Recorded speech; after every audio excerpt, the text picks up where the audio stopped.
Hello mga bakla! Welcome back! At syempre, andito na naman ang pinakamaganda, nag-iisang diwata ng New Zealand na si Jingjing.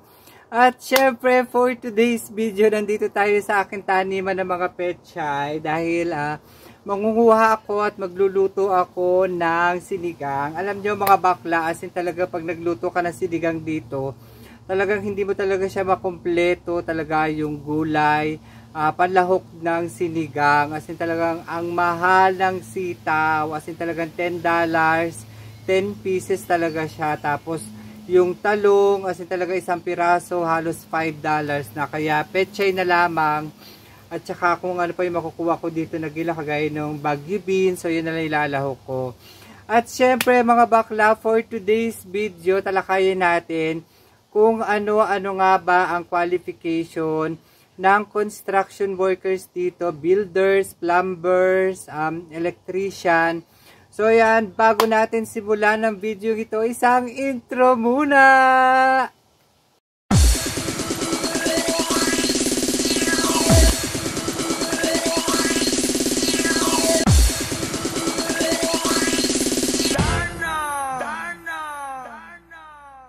So yan mga bakla, dahil dito sa New Zealand, as in talagang pabago-bago talaga ng policy, yung mga rules sa immigration. So as in talagang ang hirap talagang kumuha ng panibagong trabaho or yung mga nag-a-apply kasi ang dami-dami talaga, as in ang dami nagko-comment. Like yesterday, as in talaga nagbasa talaga ako ng mga comments, as in talaga ang daming comments na hindi ko na talaga kaya ma-replyan kasi as in talaga sobrang dami na, as in talagang yung iba halos mag 1 month na comment na, as in talaga naging busy talaga ako ng mga panahon na yan, so hindi talaga ako makapag-comment. So pagpasensyahan nyo na ang diwata ng New Zealand, sa sobrang dami ng comments hindi na ako makapag-reply. So usually sa dami ng comment, isa lang talaga yung natuunan ko ng pansin, no. Ang sabi kasi niya is yung gusto mag-apply is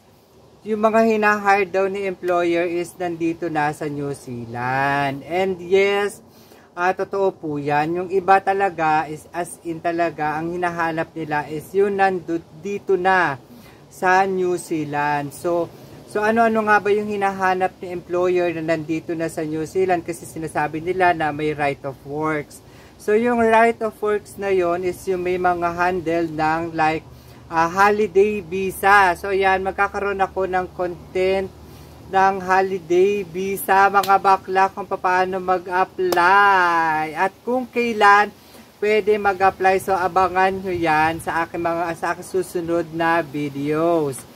So ito na nga mga bakla, sinasabi ko sa inyo, before, nung nag-a-apply pa lang talaga ako, as in talagang hirap talaga ako makakuha ng employer. Kasi as in talaga reject lagi ako. Lagi sinasabi ni employer is ang kailangan nila is yung nandito na sa New Zealand and with a right of work. So yun lagi yung nakukuha ko na feedback o nakukuha kong email reply galing sa mga in-applyan ko, mga iba't ibang company dito sa New Zealand.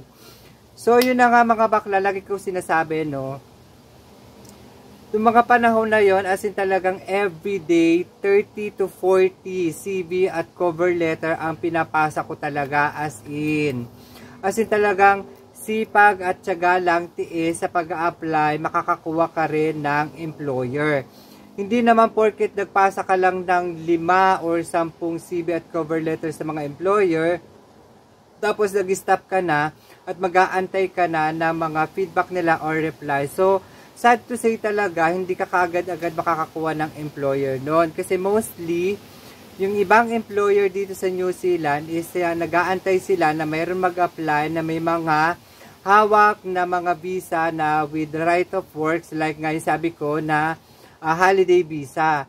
So, kung ako sa inyo, mag-apply talaga kayo, as in talagang gawin niyo yung ginawa ko na at least halos 30 to 40 na CV at cover letter talaga every day ang pinapasa ko talaga noon. So and finally nakakuha talaga ako ng employer that time. As in talagang napakaswerte ko talaga, as in nung mga panahong yung nag-a-apply pa talaga ako. And syempre, ayan na, mga bakla, no? Ano nga ba ang qualification na pagiging isang electrician, construction worker, electrician? So, iba-iba silang category, mga bakla. So, dun sa pagiging carpenter, so iba pa rin siya. So, dun sa electrician, iba pa rin siya. So, iba-iba silang sector, no? Plumber, tapos yung builders, iba pa rin yan.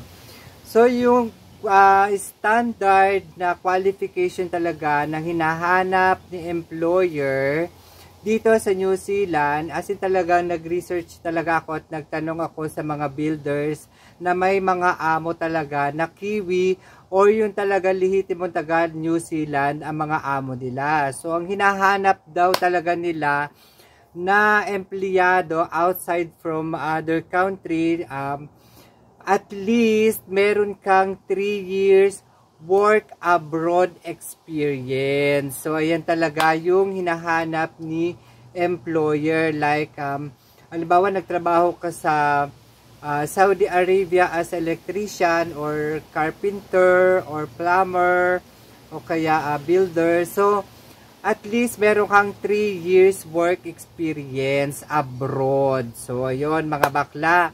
So, ang pangalawa niyan is meron kang good health. So, yan.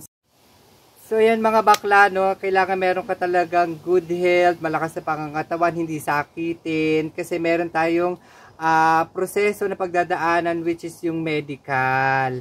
So, yung pangatlo natin is yung meron kang, you know how to drive. Dapat meron ka ding driver's license. So, pagdating mo dito, bibigyan ka ata ng sasakyan or gagamitan ka ng sasakyan ni company.